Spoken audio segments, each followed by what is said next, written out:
제6절 고난을 겪는 사람의 기질에 따라. 외적인 조건들만이 아니라 역경을 겪는 사람의 성격과 기질 같은 내면의 요소들도 고난의 성격을 다양하게 만든다. 시몬 베유의 고전적인 에세이 하나님의 사랑과 환난은 고난의 경험을 다각적으로 분석하려는 노력의 결정판으로 볼만하다. 프랑스의 철학자이자 활동가인 베유는 고난에서 비롯된 내면의 고통을 말레흐라고 불렀다. 영어에는 이 프랑스어와 정확히 맞아떨어지는 단어가 없다. 여기에는 비운과 절망이라는 뜻이 한데 담겨 있다. 그나마 가까운 영어 단어는 환난을 뜻하는 affliction 정도가 아닐까 싶다.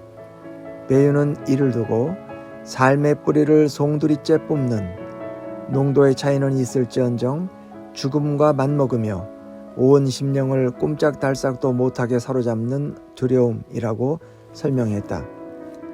베유는 세상의 외적인 조건을 가리키는 고난과 아프고 비통한 내면의 경험을 아우르는 환난을 구분했다.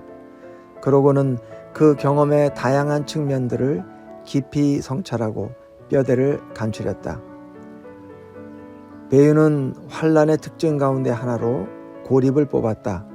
환난을 당하면 가장 가까운 친구 관계에도 담이 생긴다. 환난 속에 있는 사람들은 자신과 다른 상황에 놓인 이들에게 문득 거리감을 느낀다. 한때는 동일한 경험을 하며 비슷한 감정을 느꼈지만 이제 더는 그럴 수 없다고 느끼기 때문이다. 앤드류 솔로몬은 청각장애, 자폐, 조현증을 비롯해 갖가지 장애를 가진 자녀를 키우는 엄마 아빠들을 연구한 글에서 그런 부모들은 정체성의 변화를 경험한다고 주장한다. 이는 심한 역경을 겪는 이들도 마찬가지다. 극심한 고난은 인간을 완전히 다른 사람으로 만들어 놓는다. 전에는 아주 친하다고 여겼던 사람들이 삶의 풍파 속에서 전혀 다른 사람이 되어버린다. 하지만 가까이 다가오려 하지 않는 친구들 탓에 고립이 생기기도 한다. 환난을 겪는 사람들을 한사코 피하는 까닭은 무엇인가? 그들에게 무슨 말을 해야 할지, 어떻게 대해야 할지 모르는 무력감 때문일 수도 있다. 또는 불행에 한데 끌려들어가 휩쓸리지는 않을까 겁이 나서일지도 모른다. 욥의 친구들에게서 보듯 사람들은 고난을 겪는 이들에게 어느 정도 역경을 자초한 면이 있거나 슬기롭지 못해서 막아내지 못했다고 보고 거리를 둔다. 그렇게 해서 자신에게는 그런 일이 벌어지지 않으리라는 확신을 품는 것이다. 하지만 환난을 당하는 사람들은 그처럼 혹독한 어려움이 누구에게나 언제든지 닥쳐올 수 있음을 부정하지 말라고 우리에게 도전한다. 환난의 두 번째 얼굴은 내면의 파열이라고 이름 붙일 수 있다. 신체적으로 극심한 고통을 겪다 보면 어쩔 수 없이 자신에게 몰입하게 된다. 자신의 고통 말고는 모든 일에 무감각해진다. 한시바삐 끝내야 할 상처와 상처에 대한 필요만 있을 뿐이다. 내면의 고통도 사실상 똑같아서 제 안으로 깊이 빨려 들어가게 만든다. 내면의 고통이 심하면 주위의 누군가에게 무슨 일이 벌어지고 있는지 알아차리지 못한다. 반지의 제왕에서 절대 반지는 주인에게 영향을 미쳐 자아를 극대화시킨다. 샘 와이즈 갬지가 반지를 끼자 그를 둘러싼 모든 것들이 흐릿해졌다. 회색으로 흐릿한 안개 세상에서 홀로 작고 단단한 바위가 된 기분이었다. 고난도 절대 반지처럼 작용할 수 있다. 고난은 자신에게 벌어진 일만 확실하고 현실적으로 느끼게 하고 그 밖에 다른 관심사들은 흐릿하고 모호하며 하찮게 만들어버린다. 이런 자기 몰입은 사랑을 주고받는 일도 불가능하게 만든다.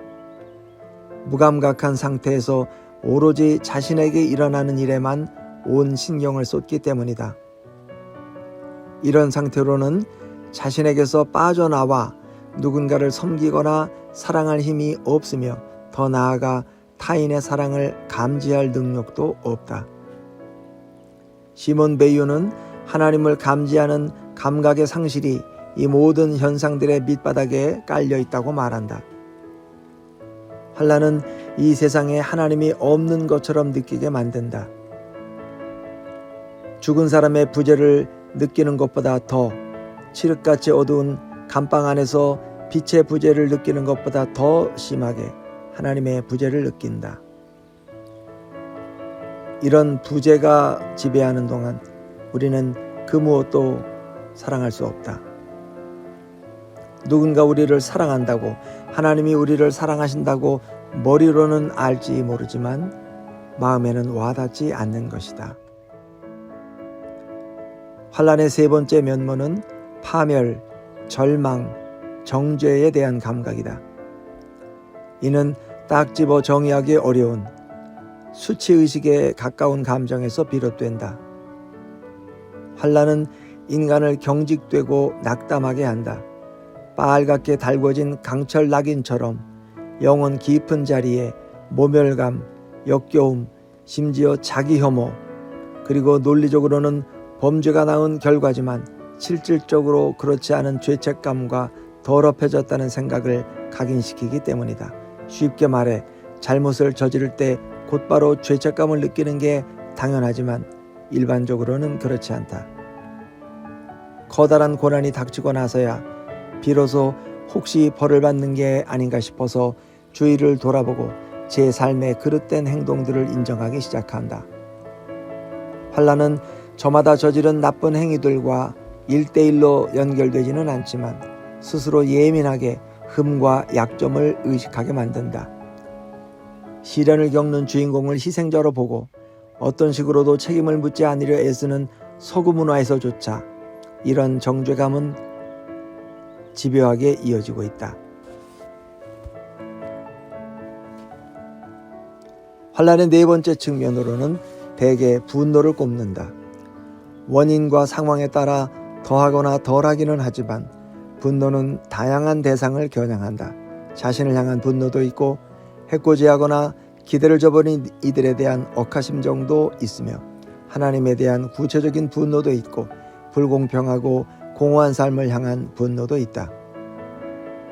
베이유는 여기에다 환난이 불러오는 마지막 악영향 하나를 덧붙인다. 바로 유혹, 곧 공모의 유혹이다. 고난은 어려움을 겪는 이의 심령에 타성이란 독극물을 주입해서 야금야금 공범을 삼든다.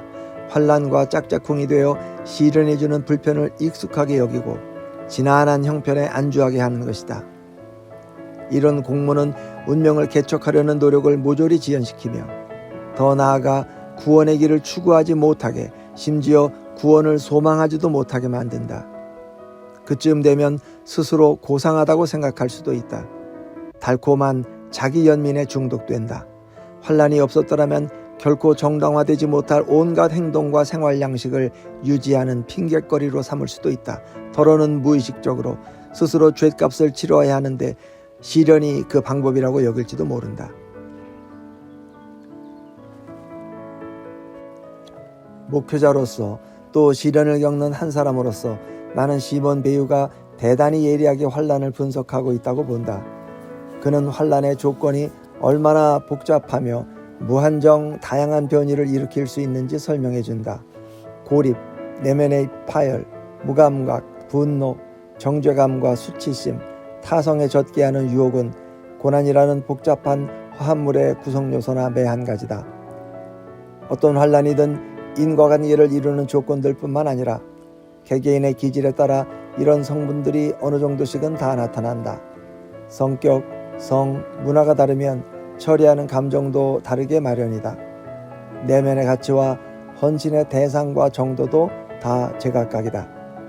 예를 들어 아버지는 자식들을 깊이 사랑하지만 개인적으로 일이나 직장에 더 치우칠 수 있다.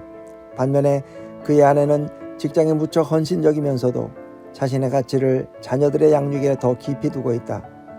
따라서 일터의 상황이 나빠졌을 때 남편은 더 요란하게 무너지고 낙담한다.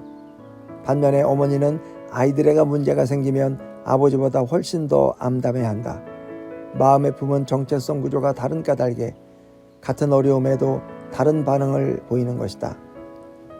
배우가 꼽은 이런 요소들은 고난의 각 사례마다 매우 다른 비율로 존재하며 서로 뚜렷이 다르면서도 대단히 복잡한 연관성을 갖는다. 제7장 올바른 순서로 진리를 붙들어야 한다.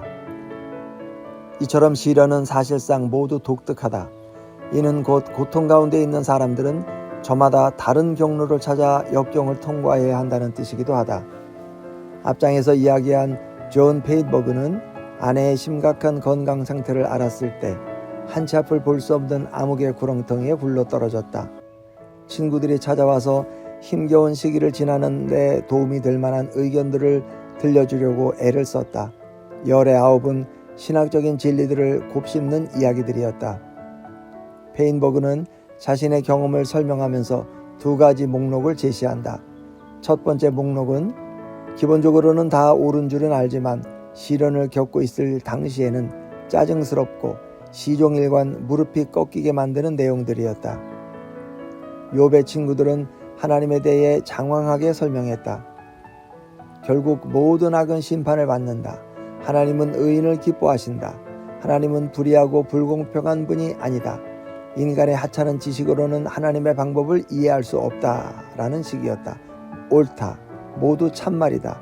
그런데도 욥은 그들에 대해 재난을 주는 위로자들이라고 불렀으며 하나님도 그들이 욥을 대하는 태도에 관해 꾸짖으셨다. 어째서일까? 욥의 친구들은 바른 말을 했지만 그런 진리들을 부적절하게 적용했다. 성경학자 던 카스는 욥의 친구들에 관해 이렇게 적었다. 신학과 신학적인 논리를 치유가 아닌 상처가 되는 방식으로 사용하는 경우가 있다. 잘못은 신학과 신학적인 주장에 있는 것이 아니라 잘 들어맞지 않는 진리의 파편들에 매달리거나 타이밍을 못 맞추거나 거들먹거리는 태도를 보이거나 무신경하게 적용하거나 문화적인 관념을 바닥에 깐 진부한 장광솔로 위로가 아닌 재난을 주는 위로자들에게 있다. 존 페인버그는 자신이 받았던 재난을 주는 위로 몇 토막을 들려준다. 어떤 친구들은 간혹 하나님은 한 가지 문제를 사용하셔서 인간으로서는 알 수 없는 또 다른 어려움들에서 지켜주신다고 했다. 얼추 맞는 말이란 생각이 들기는 했지만 기분은 더 나빠졌다. 아내가 한 해 한 해 조금씩 죽어가는 것을 지켜보는 것보다 더 심각한 문제라는 게 도대체 무엇란 말인가? 또 다른 사람은 말했다. 누구나 어떤 식으로든 죽게 되어 있어. 넌 아내를 통해서 그 실체를 조금 앞당겨 알게 됐을 뿐이야. 페인버그는 100번 옳은 말이기는 하지만 그런 정보를 알고 싶어하는 사람이 세상에 몇이나 되겠느냐고 되물었다. 더러는 스스로 겪은 몹시 끔찍한 일들을 소개하면서 내 기분이 어떨지 나도 알아 라는 메시지를 전하려 했다.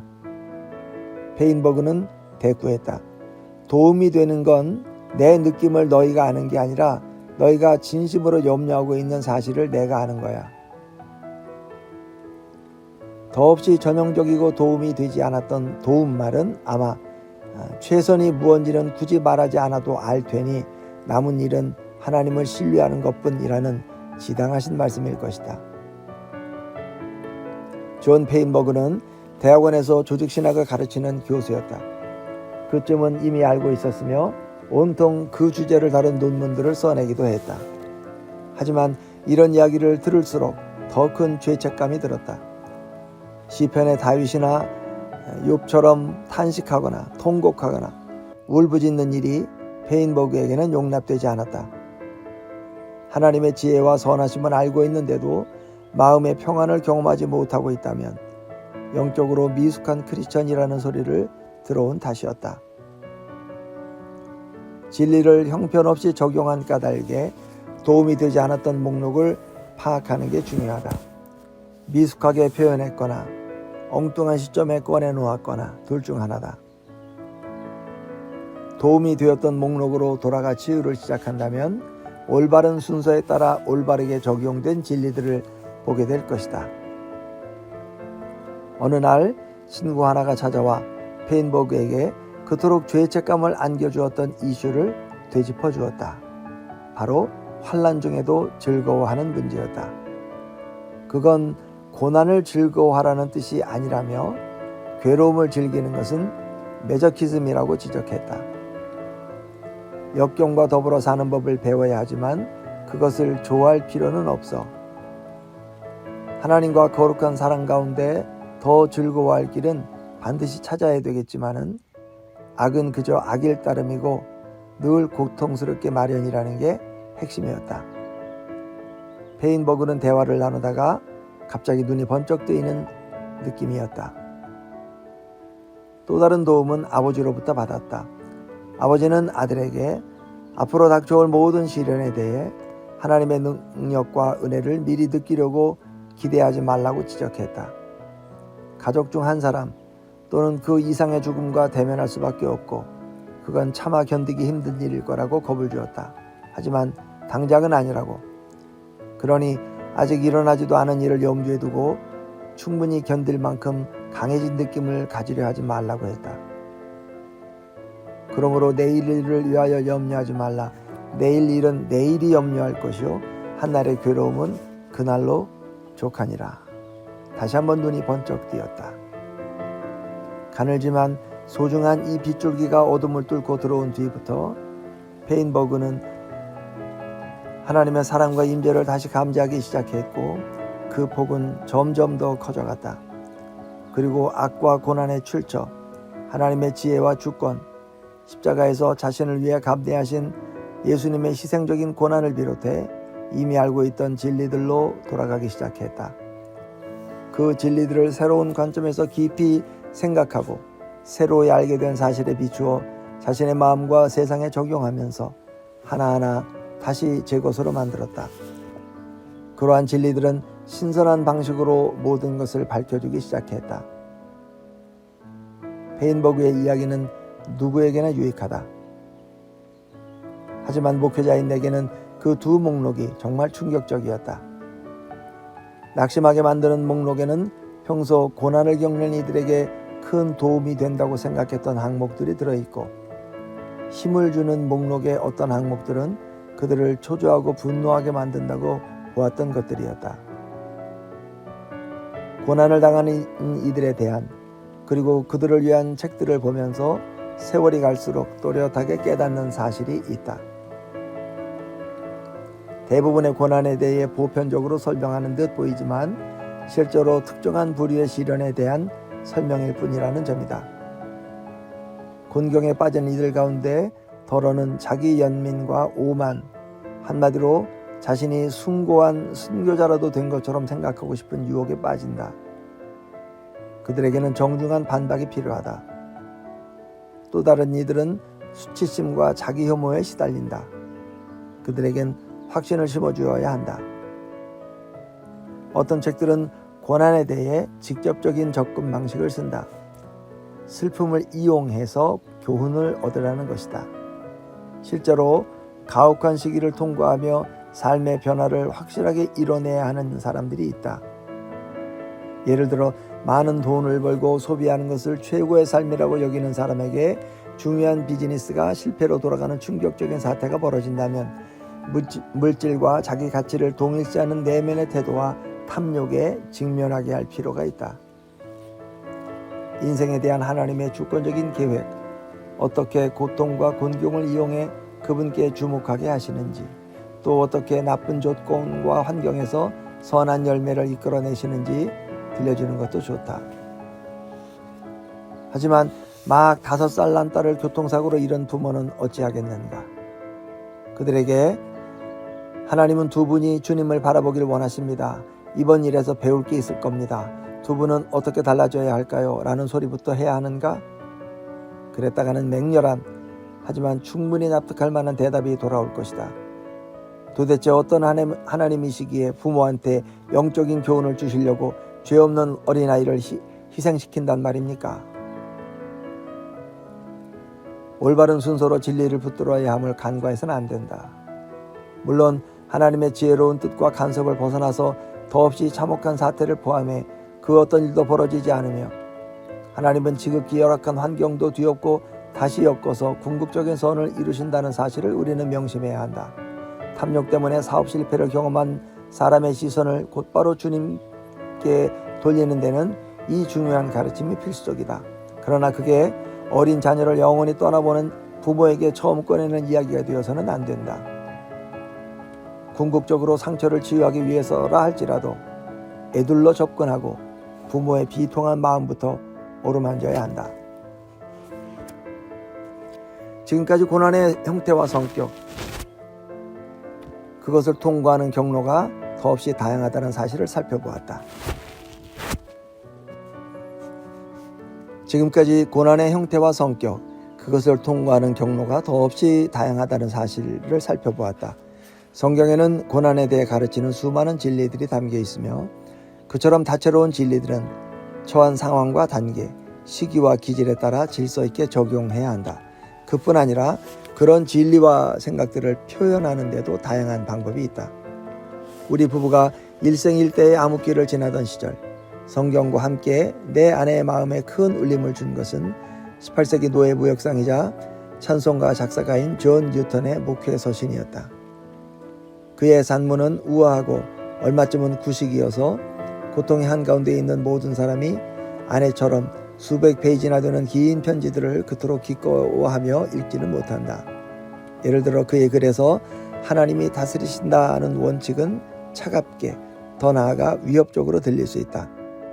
하지만 우리 부부는 하나님이 보내주신 것은 무엇이든 다 기뇨하며 그분이 거둬가신 것이라면 그 무엇도 요긴하지 않다는 존 뉴턴의 아포리즘을 보며 둘 다 큰 도전과 위로를 받았다. 암울한 시기를 지날 때 우리 부부에게는 몇몇 시라든지 소설이라든지 인용구라든지 성경구절이라든지 노래라든지 논증이라든지 찬송가 같은 것들이 도움이 되었다.